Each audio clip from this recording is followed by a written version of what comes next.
आज आप सुने शनि प्रदोष व्रत कथा।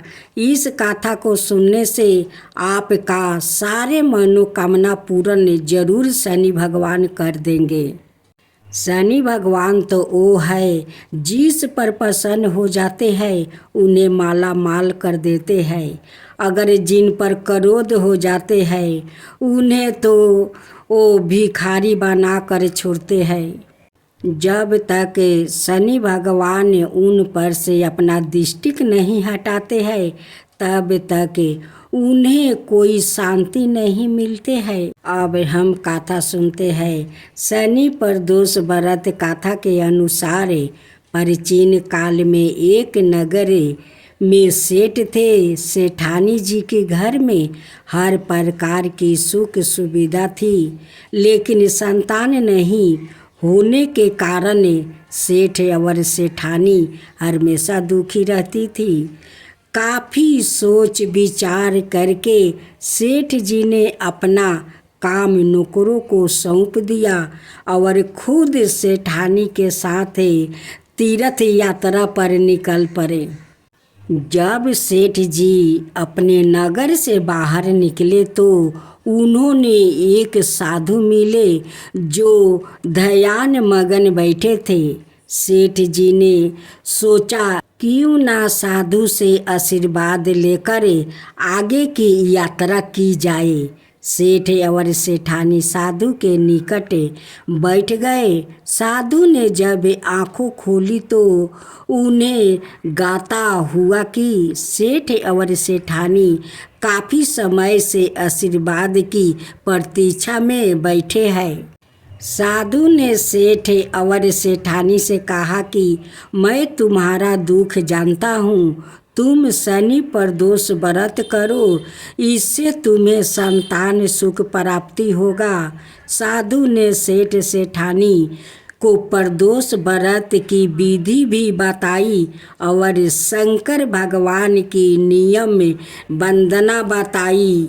हे रुद्रदेव शिव नमस्कार, शिव शंकर जग गुरु नमस्कार, हे नीलकंठ सूर्य नमस्कार, शिष्य मैली चंदे सुख नमस्कार, हे उमाकांत सुधि नमस्कार, उग्रह रूप मन नमस्कार, ईश्वर ईसा प्रभु नमस्कार, विश्वेश्वर प्रभु शिव नमस्कार। दोनों साधु से आशीर्वाद लेकर तीर्थ यात्रा के लिए आगे चल पड़े। तीर्थ यात्रा से लौटने के बाद सेठ और सेठानी ने मिलकर शनि प्रदोष व्रत किया, जिसके प्रभाव से उनके घर एक सुंदर पुत्रा का जन्म हुआ और खुशियों से उनका जीवन भर गया। आज आप सुने शनि भगवान की व्रत कथा। एक समय स्वर्ग लोक में सबसे बड़ा कौन है लेकर प्रश्न उठा। 9 ग्रहों में वाद विवाद हो गया।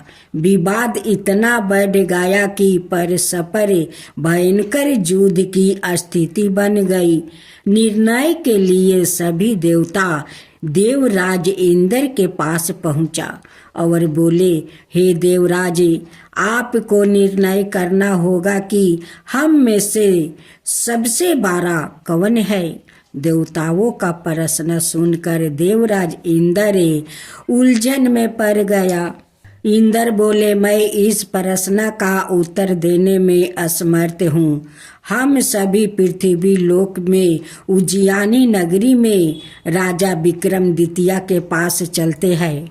देवराज इंद्र सहित सभी ग्रह देवताओं उज्जैनी नगरी पहुँचे।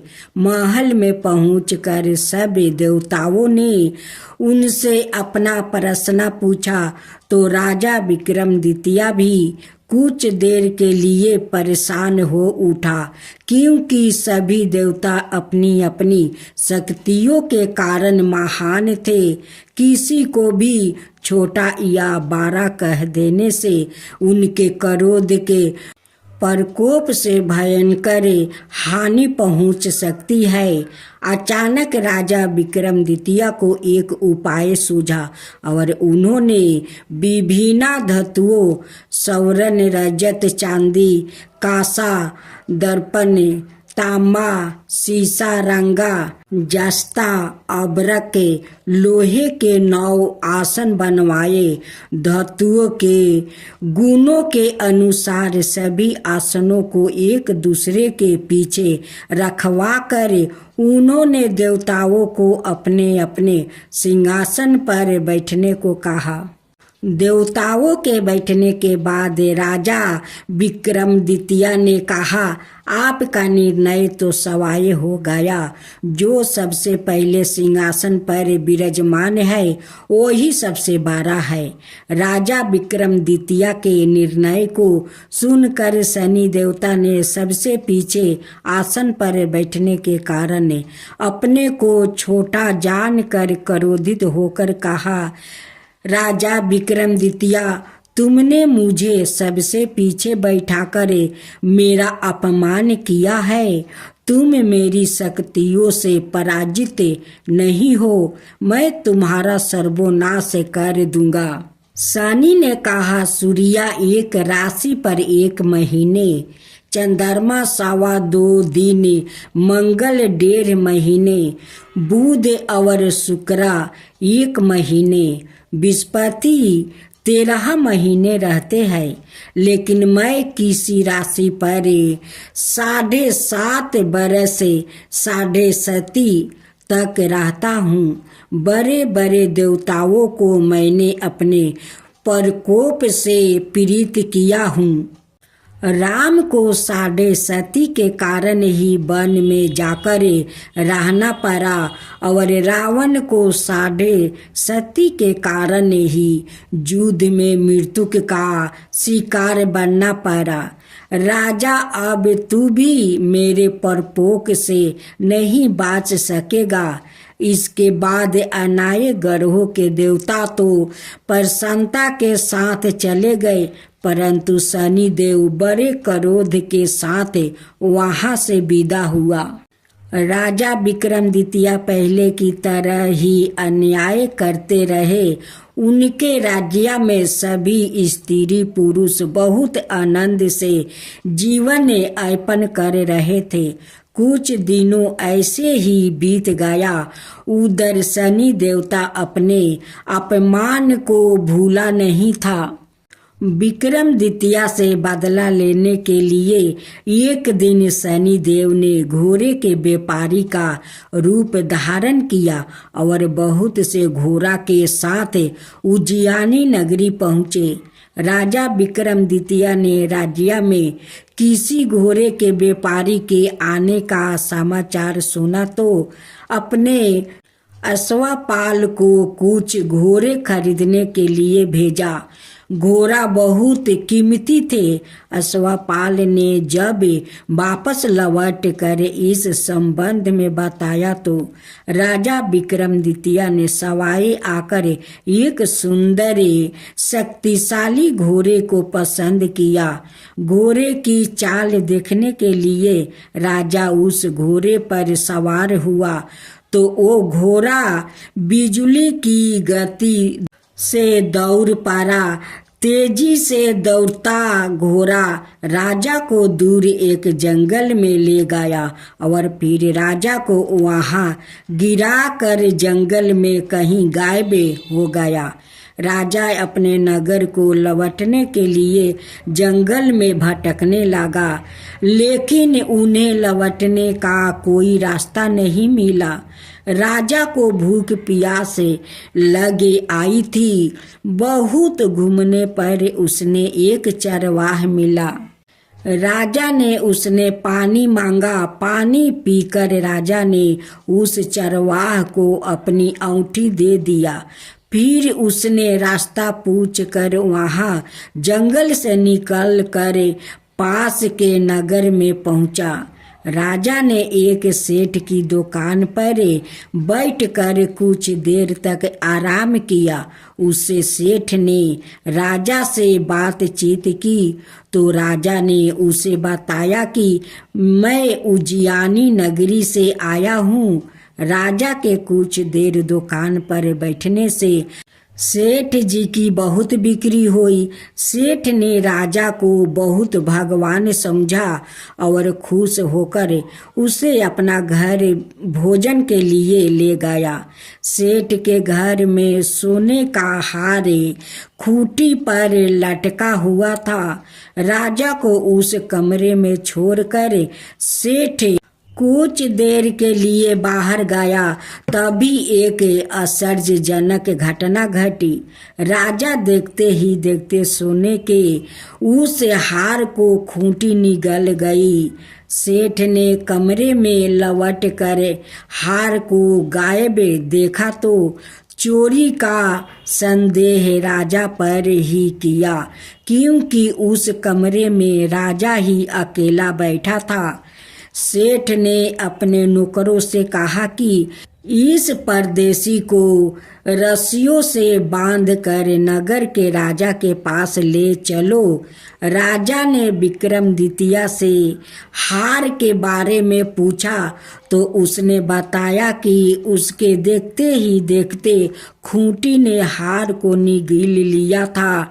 इस पर राजा ने क्रोधित होकर चोरी करने का अपराध में विक्रमादित्य के हाथ पैर कटवाने का आदेश दे दिया।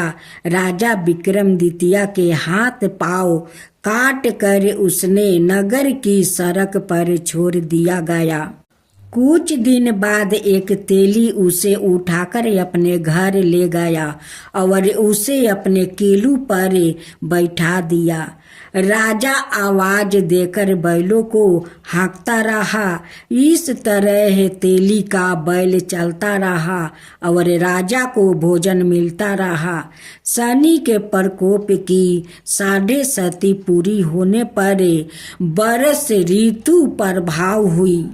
राजा विक्रमादित्य एक रात मेघ मल्हार गा रहा था कि तभी नगर के राजा की लड़की राजकुमारी मोहिनी रथ पर सवार उसी तेली के घर के पास से गुजरी। उसने मेघ मल्हार सुना तो उसे बहुत अच्छा लगा और दासी को भेज कर गाने वाले को बुला लाने को कहा। दासी ने लौट कर राजकुमारी को अपंग राजा के बारे में सब कुछ बता दिया। राजकुमारी उसे मेघ मल्हार से बहुत मोहित हुई। अतः उसने सब कुछ जानकर भी अपंग राजा से विवाह करने का निश्चय कर लिया। राजकुमारी ने अपने माता पिता से जब यह बात कही तो वो हैरान रह गई। रानी ने मोहिनी को समझाया, बेटी तेरे भाग्य में तो किसी राजा की रानी होना लिखा है, फिर तू उस अपंग से विवाह करके अपना पाँव पर कुल्हाड़ी क्यों मार रही है। राजकुमारी ने अपनी जिद नहीं छोड़ी। अपनी जिद पूरी करने के लिए उसने भोजन करना छोड़ दिया और प्राण त्याग देने का निश्चय कर लिया। आखिर राजा रानी को विवश होकर अपंग विक्रमादित्य से राजकुमारी का विवाह करना पड़ा। विवाह के बाद राजा विक्रमादित्य और राजकुमारी तेली के घर में रहने लगे। उसी रात सपने में शनि देव ने राजा से कहा, राजा तुमने मेरा प्रकोप देख लिया। मैंने तुम्हें अपना अपमान का दंड दे दिया है। राजा ने शनि देव से क्षमा करने को कहा और प्रार्थना की, हे शनि देव, आपने जितना दुख मुझे दिया है अनाय किसी को ना देना। शनि देव ने कुछ सोच कर कहा, राजा, मैं तुम्हारी प्रार्थना स्वीकार करता हूँ। जो कोई स्त्री पुरुष मेरी पूजा करेगा, शनिवार को व्रत करके मेरी व्रत कथा सुनेगा, उस पर मेरी अनुकंपा बनी रहेगी। प्रातः काल राजा विक्रमादित्य की नींद खुली तो अपने हाथ पाँव देख कर राजा को बहुत खुशी हुआ। उसने मन ही मन शनि देव को प्रार्थना किया। राजकुमारी भी राजा के हाथ पाँव सही सलामत देखकर आश्चर्य में डूब गई। तब राजा विक्रमादित्य ने अपना परिचय देते हुए शनि देव के परपोक की सारी कहानी सुनाई। सेठ को जब इस बात का पता चला तो दौड़ता हुआ तेली के घर पहुंचा और राजा के चरणों में गिरकर क्षमा मांगने लगा। राजा ने उसे क्षमा कर दिया क्योंकि यह सब तो शनि देव के प्रकोप के कारण हुआ था। सेठ राजा को अपने घर ले गया और उसने भोजन करवाया। भोजन करते समय वहाँ एक आश्चर्यजनक घटना घटी। सबके देखते देखते उस खूंटी ने हार उगील दिया। सेठ जी ने अपनी बेटी का विवाह भी राजा के साथ कर दिया और बहुत से स्वर्ण आभूषण धन आदि देकर राजा को विदा किया। राजा विक्रमादित्य राजकुमारी मोहिनी और सेठ की बेटी के साथ उज्जैनी पहुँचे तो नगरवासियों ने हर्ष से उनका स्वागत किया। अगले दिन राजा विक्रमादित्य ने पूरे राज्य में घोषणा करवाई कि शनि देव सब देवों में सर्वश्रेष्ठ है। प्रत्येक स्त्री पुरुष शनिवार को उनका व्रत करे और व्रत कथा अवश्य सुने। राजा विक्रमादित्य की घोषणा से शनिदेव बहुत प्रसन्न हुआ। शनिवार का व्रत करने और व्रत कथा सुनने के कारण सभी लोग की मनोकामनाएं शनिदेव की अनुकंपा से पूरी होने लगी। सभी लोग आनंद पूर्वक रहने लगा। यमराज भगवान की जय हो। यमराज भगवान की जय हो। एक महिला से यमराज ने कहा कि मैं तुम्हारे प्राण लेने आया हूँ। मैं तुम्हारा थोड़ा समय देता हूँ। अपनी किस्मत बदलने के लिए इस पुस्तक में जो चाहे लिख दो, वो ही हो जाएगा। महिला ने पुस्तक में देखा तो वह लिखा था, तुम्हारी सहेली को खजाना मिलने वाली है। इसके बाद क्या हुआ? एक महिला को यमराज मिले, लेकिन वो उन्हें पहचान नहीं सकी। उसने यमराज को पानी पिलाया। इसके बाद यमराज ने महिला से कहा कि मैं तुम्हारे प्राण लेने आया हूँ, लेकिन तुमने मुझे पानी पीने के लिए दिया, इस कारण मैं तुमसे खुश हूँ। तुम्हें एक अवसर देता हूँ, तुम अपना भाग्य बदल सकती हो। या कहकर यमराज ने एक पुस्तक महिला को दे दिया और कहा कि इस पुस्तक में तुम्हारे नाम का एक दृष्टि है। वहाँ तुम अपने लिए जो चाहती हो वो लिख सकती हो। जैसा लिखोगी वैसा ही होगा। महिला ने पुस्तक हाथ में ली और जैसे ही उसे खोला तो उसमें लिखा था कि तुम्हारी सहेली को खजाना मिलने वाला है। महिला ने वहाँ लिख दिया कि उसे खजाना ना मिले। अगला पोस्टर खोला तो उस पर लिखा था कि तुम्हारी पड़ोसी का पति राजा का मंत्री बनने वाला है। महिला ने वहां लिख दिया कि वो मंत्री ना बने। कुछ ही देर में उसे अपने नाम का पृष्ठ मिला। वो खुद के लिए अच्छा लिखने के लिए सोचने लगी, लेकिन जैसे ही वो लिखने वाली थी, यमराज ने पुस्तक के ली। यमराज ने महिला से कहा कि अब तुम्हारा समय खत्म हो गया है। तुम दूसरों का बुरा करने के चक्कर में खुद का भला नहीं कर सकती है। महिला को पछतावा होने लगा कि उसने सुनहरा अवसर खो दिया। इसके बाद यमराज ने उस महिला के प्राणों का हरण कर लिया। इस गाथा की लिख यह है कि काफी लोग दूसरों का बुरा सोचते रहते हैं। मौका मिलने पर दूसरों का बुरा करते हैं। इस चक्कर में वो कई बार खुद का भला करने का अवसर खो देता है। हम दूसरों का भला ना कर सके तो कम से कम किसी का बुरा भी नहीं करना चाहिए। यही सच्ची मानवता है।